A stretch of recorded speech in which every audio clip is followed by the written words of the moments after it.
Hi students, வணக்கம். இப்போ என்ன பார்க்க போகிறோம்? இயல் 2 எடுத்துக்காட்டு 2.24 என்ன கொடுத்துருக்காங்க?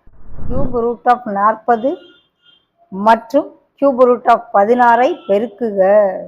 ரெண்டையும் என்ன செய்ய சொல்றாங்க? பெருக்க சொல்றாங்க. ஸோ இதை முதல்ல எழுதிக்கிடுவோம். 40 2 4 4 2 8 8 5 40 பிரிக்கலாமா?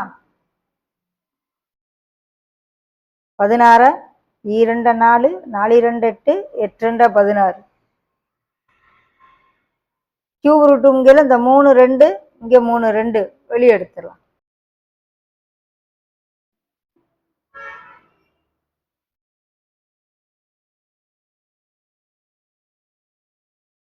ஒரு 2 வெளியே வந்துடும்,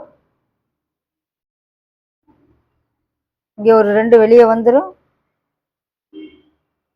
ஸோ 2 4 எப்படி பெருக்கணும்? 2 2 வெளியே இருக்க முழு எண்ணை முதல்ல பெருக்கிக்கிடுவோம். 4 cube root of 5 into cube root of 2 கூட்டல்னா தான் காமன் எடுக்க முடியும். இங்கே பெருக்க போகிறோம். ஸோ ரெண்டுமே கியூப் ரூட்டுக்குள்ளே இருக்கையில கியூப் ரூட் ஆஃப் 5 இன்ட்டு 2ன்னு எழுதலாம். விதி 2ஐ பயன்படுத்தி 4 into cube root of I2 இதுதான் இதோடைய ஓகேவா?